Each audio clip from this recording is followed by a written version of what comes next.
On today's challenge, we're competing for $10,000 against 40 plus teams, cooking 3 meats and only using 1 pellet grill.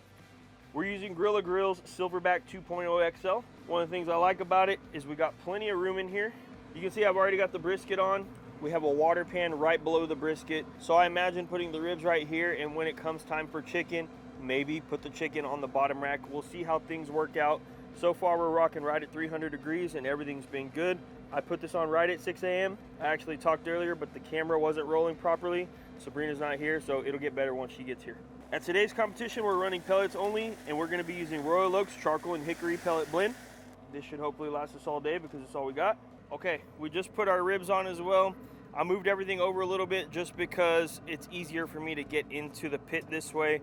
We've got 3 racks of ribs. They look incredible today, so it's not on the meat. If we mess up, if we don't walk, definitely we did something wrong. We got a really, really good product today. Season these up with that base, Southern Belle, Southern Hospitality, just like always. Let's go ahead and shut this down and keep cooking. All right, it's 7:30 now. We're gonna go ahead and open this up, pull this out a little bit. Everything is looking really good. The color on the ribs is immaculate. And then of course the color on the brisket is looking really good as well. One of the things that I'll say is it still looks a little bit moist in here, but I can tell that we're getting a good cook here, and everything on the edge is kind of like, I don't want to say drying out, but it's a little bit different, right? So there's a lot of convection in this pellet grill. I'm getting good color everywhere, but this is also going to cook just a little bit differently, which is no big deal. We obviously planned for this, but I will say the color so far is looking really good. It's right at 8:30, so we're getting ready for this chicken. This is the only one that I feel, I don't even want to say nervous about, because chicken has always been our arch nemesis, but I'm just not sure how this is going to cook. We really need to make sure that we render this fat under the skin. So I'm pulling as much out as I possibly can. These are air chilled birds from Sprouts. It's just something that we found locally in Corpus, and I really like the way they cook. We've been making them at the house. They're actually nice, and you know, the cool thing about them is they're nowhere near as expensive as the ones that are at HEB. So if you guys have a Sprouts and you like an air chilled bird and you still want something around that $10 range, this is a really, really good option. So we've cooked these at the house and they turn out really good. Just gonna go ahead and start injecting. Trying to go at an angle because I don't want to go into those little pockets down there. So I'm trying to stay above where that pocket is. That's the breast and the tenderloin, that little separation. And then also, I like to focus a lot around, I think Bill Purvis calls it the heel right here, right?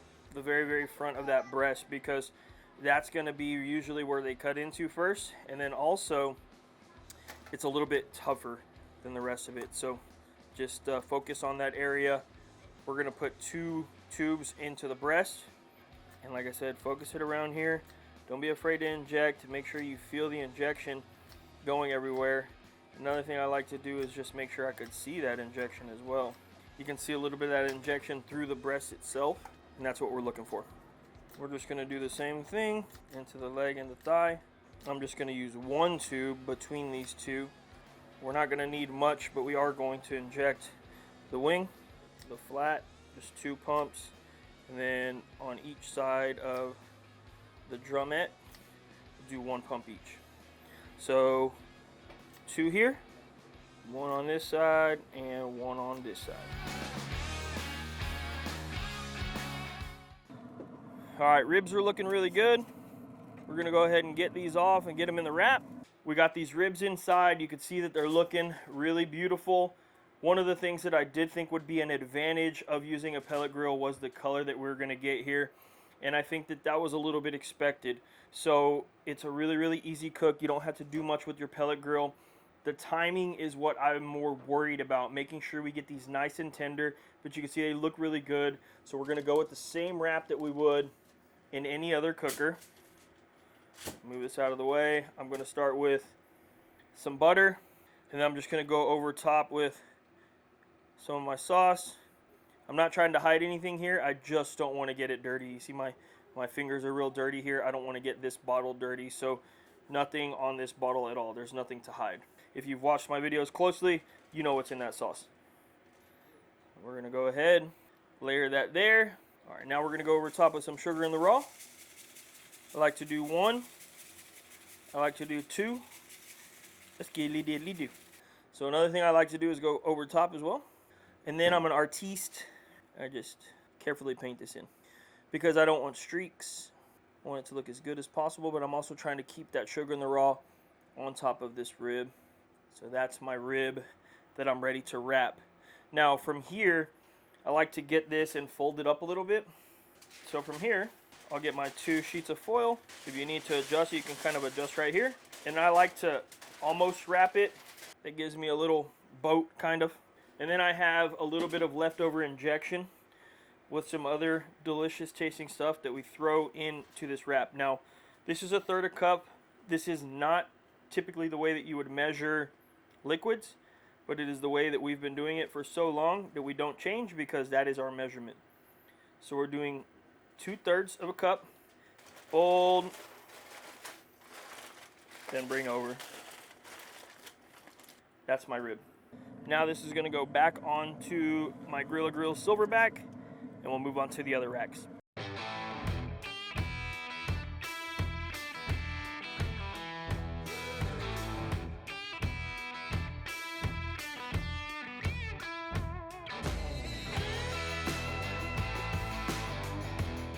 Time for the little birdie to go on. This can go on the bottom rack here.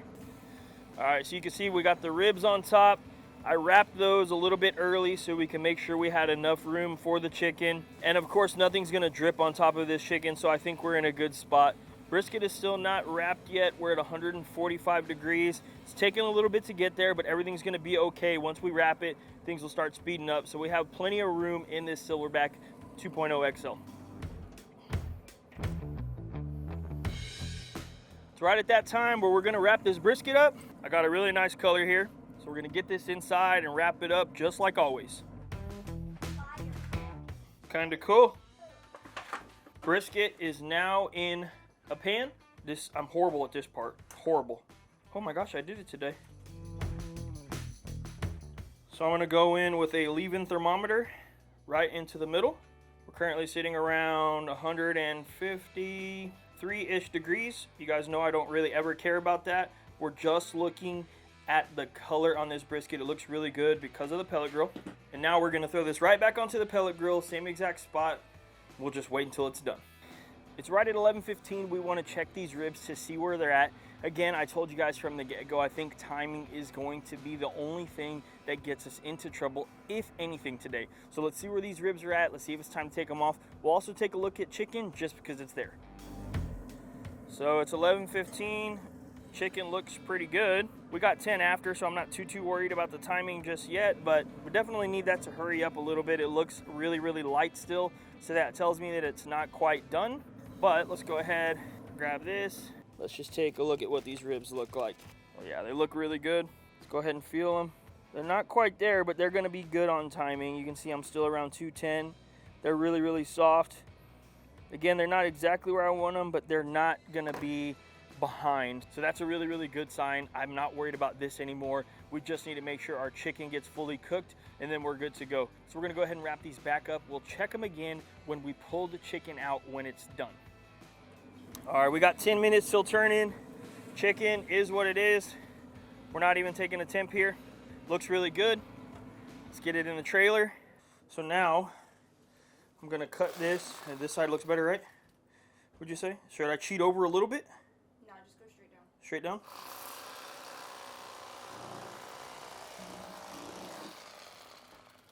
All right. Half here. Whew, that's hot. I did not put gloves on, and that is a bad mistake. I'm gonna try and be real careful here. A little behind. Not because of the pellet grill, just because I was kind of messing around a little bit. I say we just turn it in. Don't even put it back on, huh? That's cool, yeah.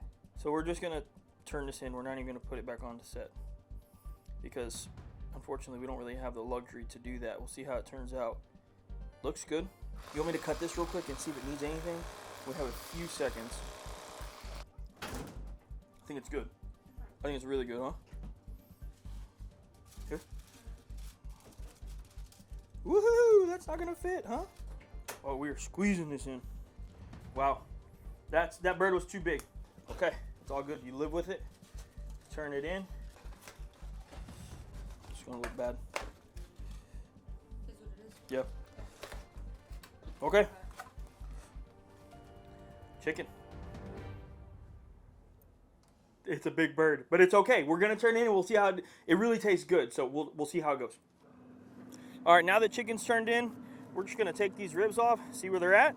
I have a feeling they're gonna be where we want them. All right, so let's go ahead and check these ribs. I'm just looking for tenderness here. If you can see here that this rack is looking beyond gorgeous. Extremely happy with it. That was one of my money racks, or at least I felt like it was gonna be my money rack in the beginning. So really happy that the color turned out great. They feel really, really soft, which is exactly what we want for a competition rib. Of course, we'll box these up in a little bit and see if we can't make everything look perfect. But these are exactly where I want them. We're gonna go through our process of wrapping these up, getting them in the Cambro, and then of course we'll box them when it's closer to 130. All right, time to cut some ribs up. Let's go ahead, see what these are like. So I'm deciding today to just use the back side so I can see where my rib bones are, because they are unfortunately a little crooked, which is okay. We can work with it, but I just want to make sure that I'm not cutting through these bones, especially if I don't have to. This one I will right here, but that's okay because I'm not going to use these anyway. So we only need 8 here. This is IBCA. I'm gonna line these up. So you guys can see here that what I did with these tips is I used this Hardcore Carnivore. You can also use the LC barbecue one. I put my ribs up to it and then I cut to make it to where you can't tell that the bones were crooked. That's why I went to the backside today and I actually cut not through the bones, but in between the bones, because I know that I can fix it. All I'm gonna do is move these ribs right over here, and this is where I'm gonna dunk. So I've been doing the dunk for quite a while. This sauce is extremely hot. Make sure that if you're doing this, your sauce is number 1 really hot, and number 2, you got some nitriles on with some cotton gloves under it, because I promise you, if not, it's gonna hurt. So these ribs are really, really tender. You've got to be careful here. And you know, honestly, these are so good that I would like to put 5 of these in if I can. It doesn't even, I mean, the other ones might be good, and that's going to be great too, but these are just excellent. So I'm hoping I can put all of these ribs into that box. Even if I have to throw one on the bottom, I think it's worth it. And that right there is 5 really beautiful ribs. Really happy with that rack, to be honest. I'm also going to Hollywood these. I think that's what it's called. That's what I call it. It's where you kind of cheat to one side, so that way you can get a good looking rib. Now I can just tell from the back side here that these right here are going to be the 4 that are good. Even though these look nice and juicy, these right here look like they're the same height, and that's something that's really important because I want everything to look really good in the box. So this is IBCA. We just need 8 bones, so this right here also looks really, really good. I'm going to use that cheat line again. This one doesn't need much.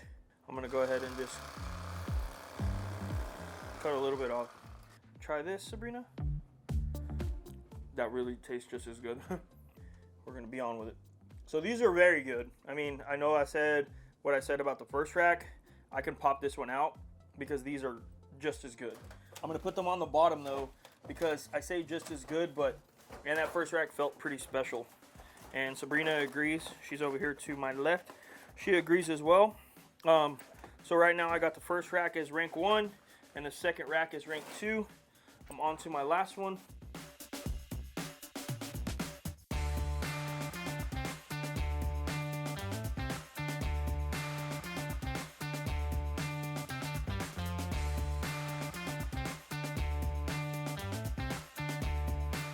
Alright, ribs in the box. I'm going to get a picture outside and post this on social media because I can tell that they look dark in here, and they ain't dark. They look fire. Brisket probe just hit me with a 210 degrees, so I'm just going to feel here. This brisket feels really nice, feels really good. I'm calling that tender. We're gonna go ahead and take this off, let it rest in the Cambro, and we'll bring you back when it's time to slice this up. We do like to float our slices. We're gonna do the same process here, just like we would on our offset. So our brisket has rested. You can see I have a little bit of a wonky shape here, but it's completely fine. I just need to get my 8 from right in here where it's around that 7.5 inches wide. So I'm just gonna go over top of this with some barbecue sauce now. Brisket actually has a really, really nice color on it. Really happy overall with the way that the pellet grill cooked today. You know, I didn't really have to adjust too much here. I made it a point to not adjust my timeline just to see where I was at, and I think that it overall went really, really well. As far as flavor and all that stuff, I mean, I'm always going to, for the most part, like what I put out. I always tell people it doesn't really matter what we think, it just matters what the judges think. So basically, all we're doing is waiting for them to tell us how we did. We're waiting for them to tell us how our barbecue tasted because, of course, every single one of us thinks that what we put out, for the most part, is pretty darn good. All right. Gonna start slicing. I'm gonna take a cut here real quick because I need to make sure that this is flush with my cutting board over here.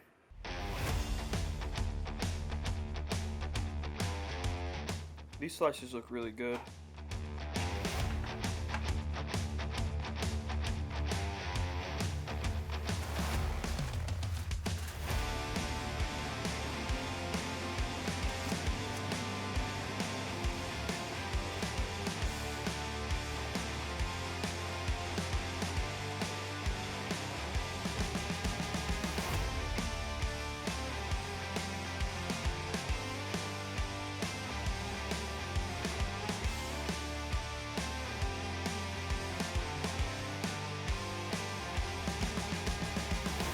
Got 2 minutes.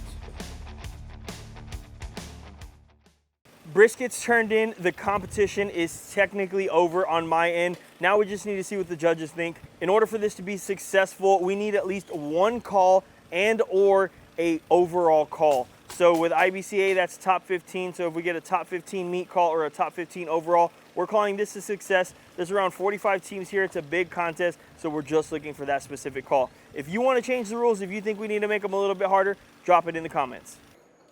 Okay, here we go. Yeah.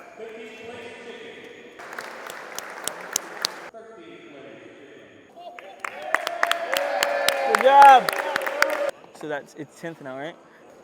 I think the thing about IBCA doing top 15 is now it feels like there's been so many called and you haven't been called. You start to feel more anxious even at like, it's only 8th place. Yeah. You start to feel more anxious because there's been more, right? 130043. 130043.